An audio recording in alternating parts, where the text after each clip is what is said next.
As she entered, a hush fell over the room. Her classmates stared at her with a mixture of disgust and pity. Nana's heart began to race. What was going on? Nana was the star student of Victoria Noble Academy, an all-girls secondary school known for its high standards. At 16 years old, she stood out not only for her striking beauty, but also for her intelligence. Nana had always been at the top of her class, working hard to maintain her position as the most brilliant student. Every day, Nana would wake up early, put on her neat school uniform, and head to school with determination in her eyes. Her long black hair was always neatly tied in two top buns, and her face glowed with natural beauty that required no makeup. As she walked through the school gates, heads would turn and whispers would follow. "There goes Nana," the other girls would say. "Always perfect, always the best." But Nana paid no attention to these comments. Her focus was solely on her studies. In class, she sat at the front, eagerly absorbing every word the teachers said. Her hand was always the first to shoot up when a question was asked, and her answers were always correct. However, Nana's beauty was becoming a distraction. Even the teachers found themselves staring at her during lessons. Mr. Thompson, the mathematics teacher, often stumbled over his words when explaining problems to Nana. Mr. Okafor, the literature teacher, couldn't help but admire Nana's graceful handwriting and thoughtful essays. Despite the attention, Nana remained oblivious. After school, while other students rushed home or to their various clubs, Nana would stay back in the classroom. She'd pull out her books, spread them on her desk, and dive into her studies. One evening, as the sun was setting and casting long shadows across the empty classroom, Nana was deeply engrossed in her literature textbook. She didn't notice when someone entered the room. "Nana, you're still here," a voice called out. Nana looked up to see Aisha, one of her classmates, standing at the door. "Oh, hi Aisha," Nana said with a smile. "Yes, I'm just finishing up some extra reading." Aisha walked over to Nana's desk, her eyes scanning the pile of books. She shook her head and let out a small laugh. "Nana," Aisha said, "if I was as beautiful as you, I wouldn't stress myself studying all the time. You could easily get favors from the teachers who admire you." Nana's eyebrows furrowed in confusion. "What do you mean?" Aisha grinned mischievously. "Haven't you noticed how the teachers look at you, especially Mr. Thompson and Mr. Okafor? You could probably get good grades without all this extra work." Nana was shocked. She had never thought about using her looks for any advantage. "But that wouldn't be right," she protested. Aisha shrugged. "It's just a thought. Anyway, I'm heading home. Don't stay too late, okay?" As Aisha left, Nana sat there, her mind swelling with this new idea. She had always believed in hard work and honesty. But was Aisha right?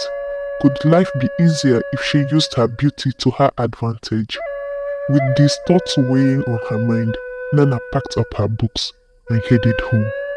The streets were quiet as she walked, the streetlights casting a soft glow on the pavement. She couldn't shake off Aisha's words, and for the first time, she began to see her beauty as something more than just a physical attribute. When Nana reached home, parents greeted her with warm smiles. They were proud of their daughter's achievements and had always encouraged her studies. But tonight, Nana was distracted during dinner, her mind still pondering over Aisha's suggestion. In her room, instead of opening her books as she usually did, Nana stood in front of her mirror. She studied her reflection, noting her clear skin, bright eyes, and gentle features. Had she been blind to the power she held? As she lay in bed that night, Nana made a decision. Tomorrow she would try something different. She would see if Aisha was right about the power of her beauty. Little did Nana know, this decision would set in motion a series of events that would change her life forever. The next morning, Nana woke up earlier than usual. She stood in front of her mirror, hesitating for a moment before reaching for her makeup kit, a birthday gift she had never used. With trembling hands, she applied a light layer of foundation, a touch of blush, and a swipe of lip gloss. She let her hair down, allowing it to fall in soft waves around her shoulders.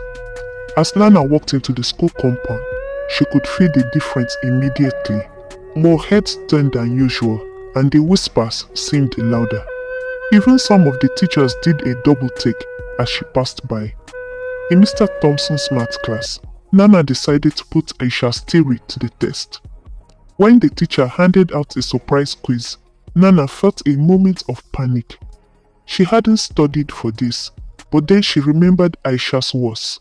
As Mr. Thompson collected the papers, Nana looked up at him and smiled sweetly. "Mr. Thompson," she said softly, "I hope I did well on the quiz. I really want to maintain my good grades in your class." Mr. Thompson seemed flustered. "I'm sure you did fine, Nana. You're my best student after all." The next day, when Mr. Thompson returned the graded quizzes, Nana was surprised to see a perfect score on her paper.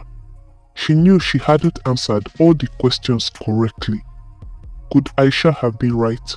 Encouraged by this, Nana tried the same approach with other teachers.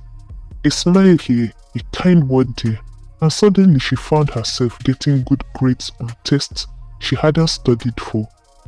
At first, it felt like a relief.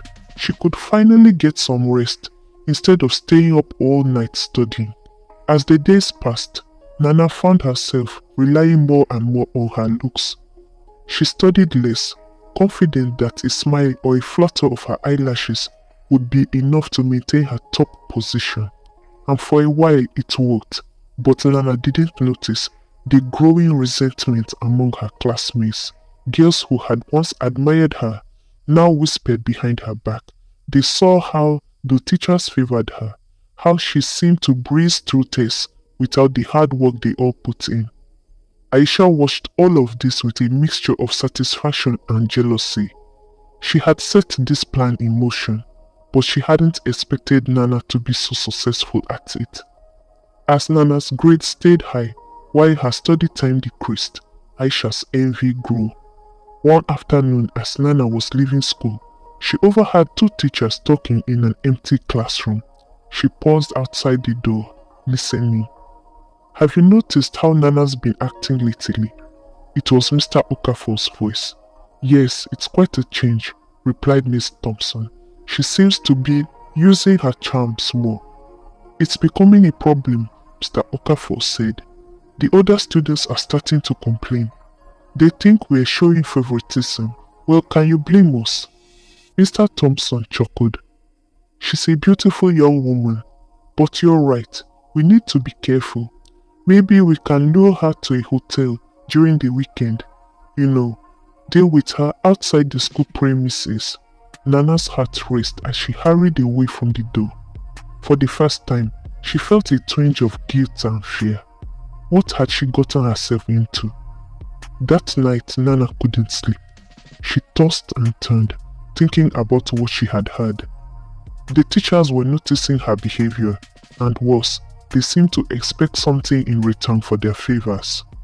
This wasn't what she had intended when she started this experiment. The next day at school, Nana felt uncomfortable under the gaze of her teachers.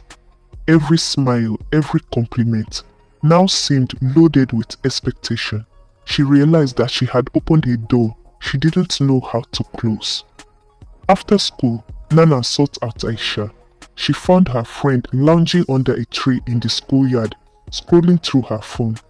"Aisha, I need to talk to you," Nana said, her voice trembling slightly. Aisha looked up, a sly smile on her face. "What's up, beauty queen? Enjoying your new life?" "I think I've made a mistake. The teachers, they're starting to want more than just smiles for the favors they're doing me." "What do you mean?" Aisha asked.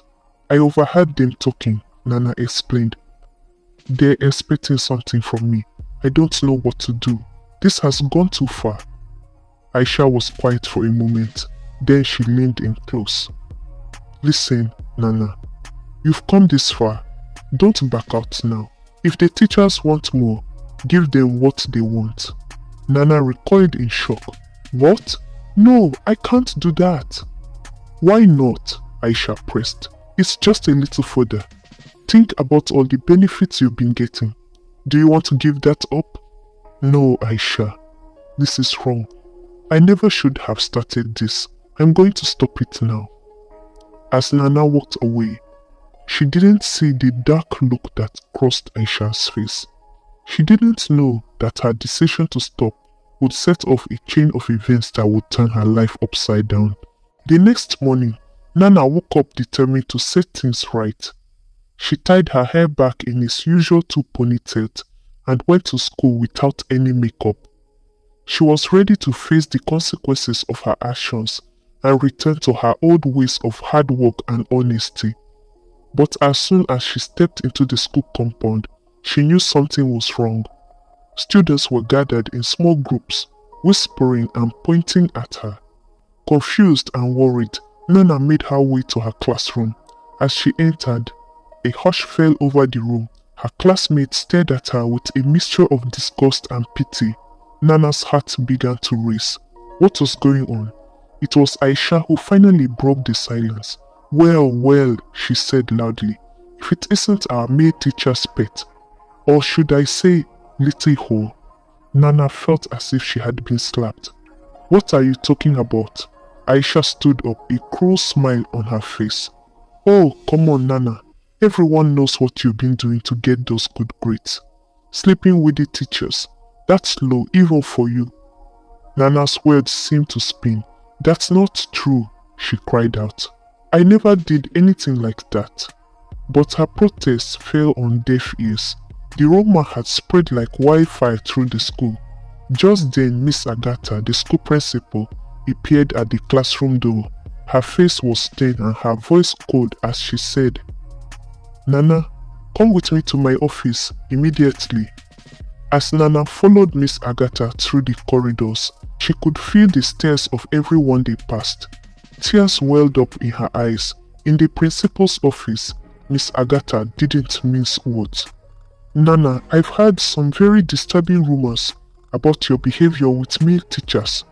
This is a serious accusation, but it's not true, Nana pleaded. I never did anything like that. Yes, I tried to use my looks to get better grades, but I never went further than that. I swear. Miss Agatha's expression remained hard. Whether it's true or not, the damage has been done. Parents are calling, threatening to withdraw their children if you remain in the school. You've become a liability, Nana. Nana felt as if the floor had dropped out from under her. What? What does that mean? It means, Miss Agatha said with a sigh, that we have no choice but to expel you from Victoria Noble Academy. The words hit Nana like a physical blow. Expelled.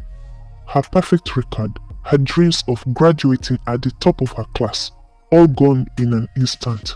As Nana left the principal's office, her world in shambles, she saw Aisha standing in the corridor, a triumphant smirk on her face. In that moment, Nana realized the full extent of her friend's betrayal. The next few days passed in a blur of tears and arguments. Nana's parents were devastated by the news of her expulsion. They didn't believe the rumors, but they were angry and disappointed that Nana had tried to use her looks for academic gain. We raised you better than this, her father said, his voice heavy with disappointment. Nana's mother was more practical. We need to find you a new school, she said. You can't let this setback ruin your future. And so, after days of searching, that we accept an SS2 student. Nana's parents managed to enroll her in Ika High School, a public school that was a far cry from the prestigious Victoria Noble Academy. As Nana stood at the gates of Ika High School on her first day, she felt like a different person.